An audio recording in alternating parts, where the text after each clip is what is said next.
La palabra dictadura proviene del latín, en el que dictare alude a dictar, y el sufijo ura alude a actividad. Significa persona que da órdenes, o que dicta. De allí que se denomina la máxima autoridad de un gobierno de facto como dictador.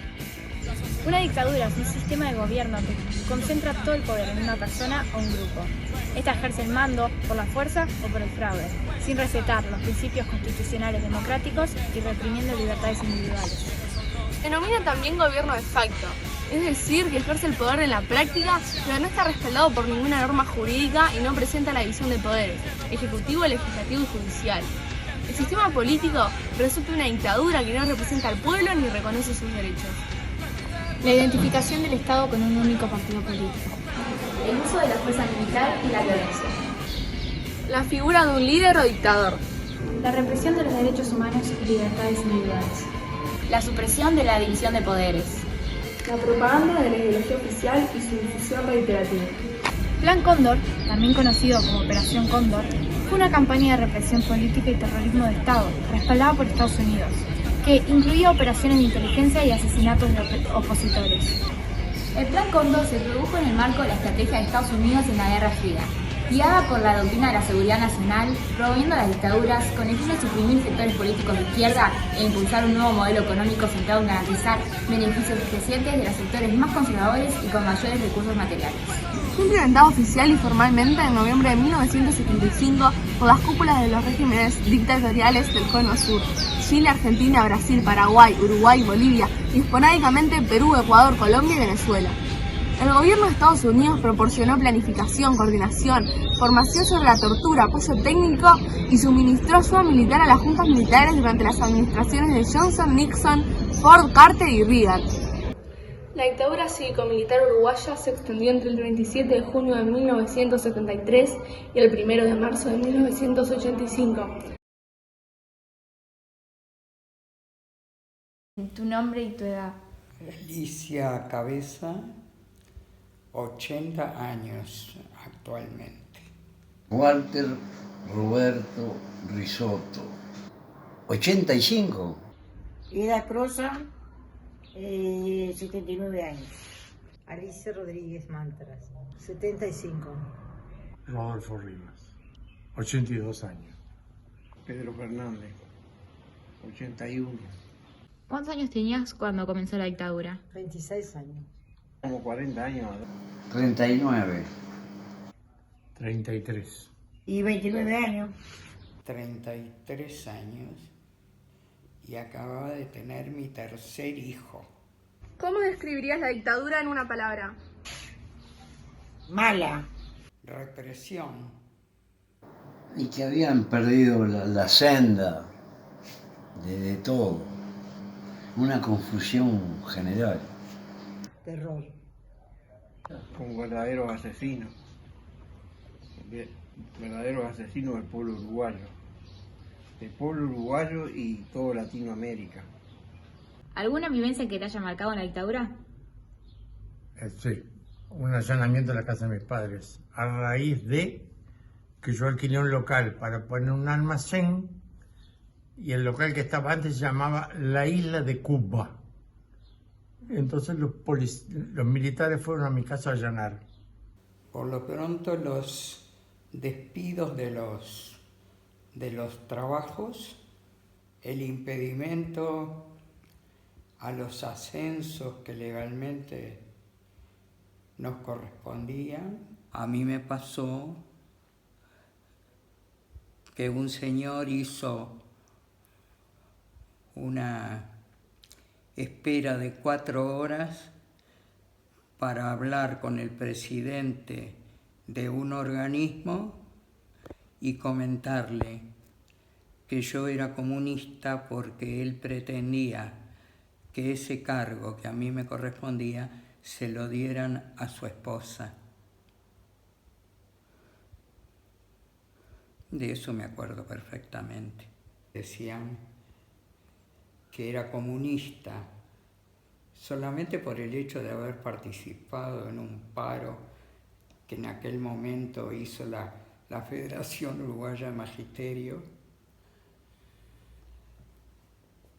y yo era funcionaria de un organismo de la administración de enseñanza.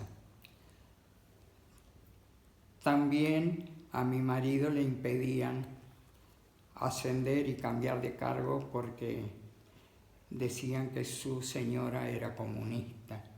Y muchos desaparecieron, mis compañeros de acá que iban a tomar ahí el ONU, estaba rodeado y se lo llevaban. No podían ir a trabajar, desaparecían. Ay, capaz después nos salen a nosotros, callate y nos matan a todos. Un primo mío, en la dictadura, lo llevaron preso. Era joven, muy joven, tendría 18, 20 años, más no tenía. Y cuando lo torturaron, y bueno, cuando lo soltaron, que fue cuando vino la democracia, el chiquilín, mi primo, había crecido como 10 centímetros. Entonces todo el mundo entró a preguntar cómo había crecido tanto, porque lo habían tenido, ¿cómo se dice? Estaqueado. Y la necesidad de dar vuelta a la cosa, tanto económica como política, como importantes movimientos. Sí, el último compañero lo perdí en el Palacio Legislativo. Abrazaba la bandera de la patria y le pegaron un tiro.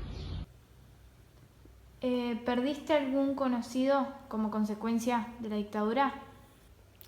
No recuerdo de nadie en concreto de haber perdido, pero lo que había sí habitualmente gente que desaparecía, pero generalmente se iban del país por un tiempo a países sudamericanos o incluso a Europa, quedaban un tiempo por allá, después volvían y retomaban acá sus actividades. Un amigo, Jorge Davo, a Jorge Davo lo mataron bajo torturas en la dictadura y no dejaron abrir el cajón a su familia en el velatorio. El coronel Gabazo, que tiró a una persona viva atada con alambre al río Negro, acusó a un amigo mío de ser el culpable y estuvo preso como 3 años y medio y lo liberaron porque era inocente. Y bueno, mi primo, a liberarse. Y yo no lo vi mucho, íbamos con mi abuela allá a la casa de él y incluso la madre me dijo que vivía para la política. Se publicó en todos lados, diario, televisión, radio. Estuvo internado unos días. Al final, era buenísimo,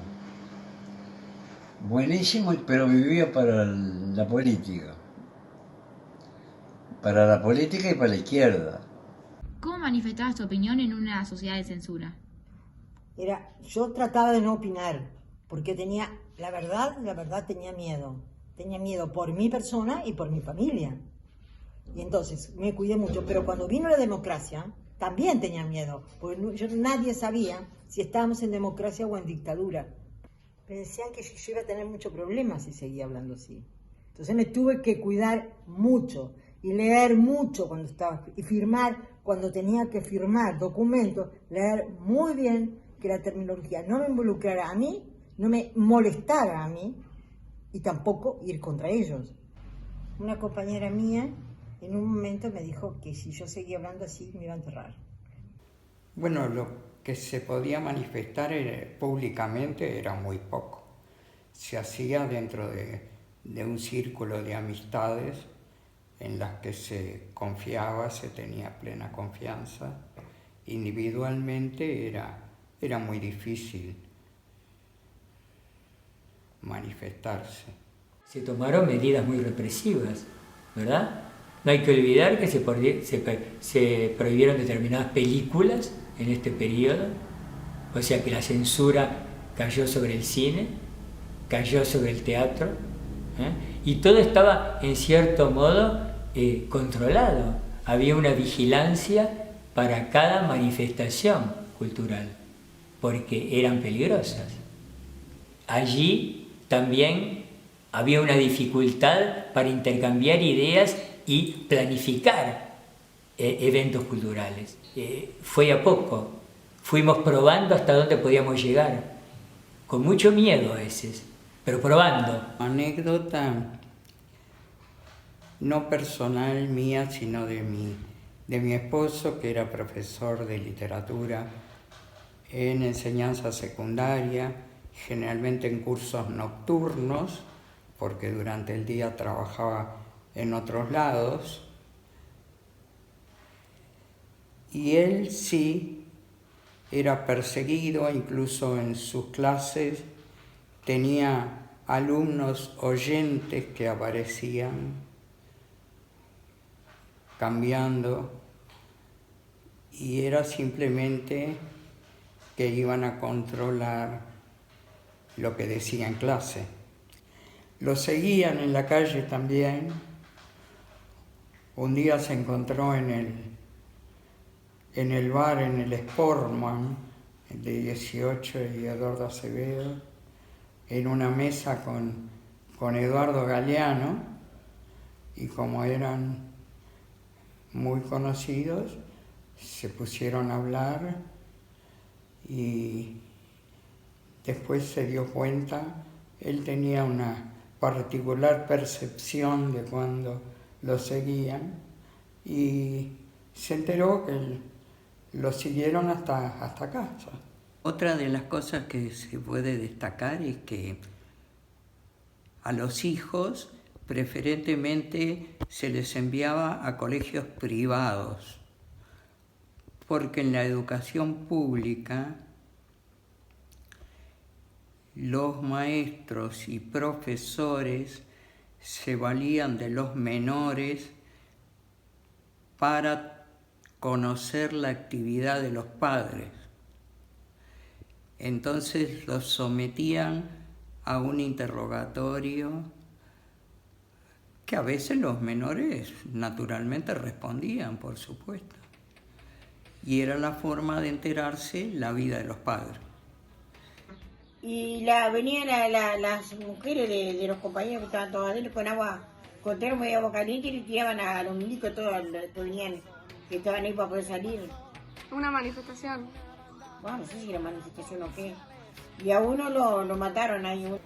Un día estábamos parados acá en la puerta de casa, que veníamos del cine con unos amigos que nos traían en el auto, y la policía nos hizo bajar del auto, revolvió todo el auto, y justo tuvimos la mala suerte que el amigo estaba estudiando francés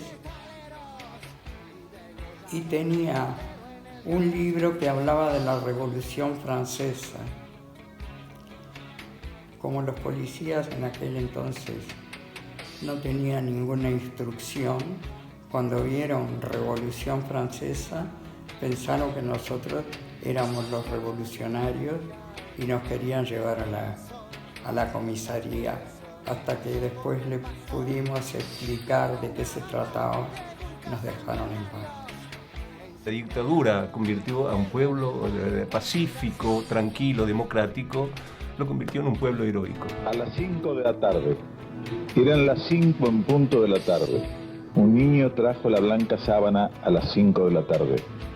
Una espuerta de cal y prevenida a las 5 de la tarde.